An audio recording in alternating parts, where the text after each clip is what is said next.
Nasib pilu menimpa satu keluarga di kawasan Bandung, Jawa Barat. Tepatnya di Jalan Bijaksana 3, Kecamatan Sukajadi, Kota Bandung. Bagaimana tidak? Rumah yang ditempatinya sejak puluhan tahun lalu hangus terbakar dilalap si jago merah. Dugaan sementara menurut pengakuan warga sekitar, kebakaran terjadi akibat ulah anak-anak bermain petasan yang dilempar ke balkon lantai 2 rumah tersebut pada 4 April 2024. Kami pun mencoba menghubungi salah satu penghuni rumah. Iva, penghuni rumah yang kami hubungi bercerita. Saat kebakaran terjadi, kakak Iva, adik serta neneknya sedang berada di dalam rumah. Kejadian nahas tersebut terjadi sekitar pukul 12 siang. Syukurlah ketiganya berhasil mengevakuasi diri. Namun tak ada satupun barang yang berhasil diselamatkan. Semuanya hangus terbakar, termasuk laptop dan surat-surat berharga. Sebelum kebakaran terjadi, kakak Iva, Yuana, memang mengaku mendengar suara petasan. Dia membiarkan karena memang di lingkungan rumahnya sudah sering sekali anak-anak main petasan.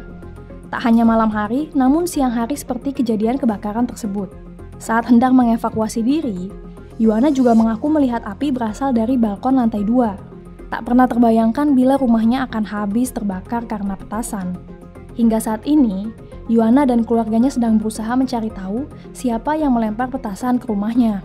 Dia sangat menyayangkan perilaku anak-anak yang bermain petasan hingga merugikan keluarganya secara mental dan material. Kasus kebakaran akibat petasan memang kerap terjadi. Pada bulan Ramadan tahun 2022, rumah tinggal di Taman Sari, Jakarta Barat terbakar. Pemadam kebakaran Jakarta menduga kuat kebakaran terjadi akibat petasan. Kasus kebakaran karena petasan juga kerap terjadi pada malam tahun baru. Pada malam tahun baru 2024, ledakan petasan membakar satu unit rumah di Kota Makassar, Sulawesi Selatan. Rumah di Dusun Tanjung Sari, Sidoarjo, terbakar dan menewaskan pemilik rumah. Ledakan petasan yang berujung kematian memang kerap terjadi. Misalnya cerita lain di Kecamatan Ponggok, Kabupaten Blitar yang menewaskan 4 orang pada bulan Februari 2023 lalu. Ledakan petasan di Magelang, Jawa Tengah juga membakar 11 rumah dan menewaskan salah satu pemilik rumah. Wah, banyak banget ya kasus kebakaran dan kematian akibat petasan. Sebenarnya masih banyak lagi, tapi tak bisa kita rangkum semua. Kebakaran yang diakibatkan oleh petasan memang bisa menyebabkan ledakan yang begitu besar dan cepat menyebar hingga membahayakan nyawa manusia. Hal itu dikarenakan bahan utama untuk membuat petasan, yaitu bubuk mesiu, terdiri dari campuran belerang, arang, dan kalium nitrat. Bubuk mesiu banyak juga dijumpai dalam senjata api dan senjata ledak seperti granat dan bom. Larangan bermain petasan di pemukiman warga sebenarnya sudah dilakukan oleh Polri dan sejumlah pemerintah provinsi setempat.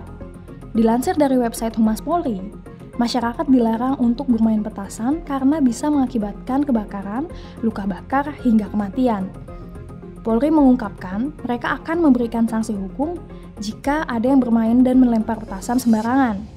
Aturan hukum ini tercantum dalam Pasal 1 Ayat 1 dan Ayat 3 Undang-Undang Darurat Nomor 12 Tahun 1951.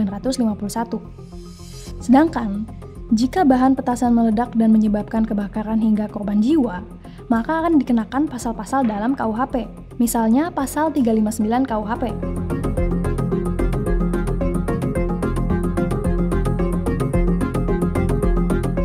Tak hanya itu, mereka juga akan dijerat pasal 308 UU Nomor 1 Tahun 2023. Nah, jadi gitu era mania. Kalau di daerah rumah kalian, masih banyak nggak yang main petasan? Kalau bisa sih dihimbau untuk stop ya. Jangan sampai merugikan dan membahayakan orang lain karena petasan.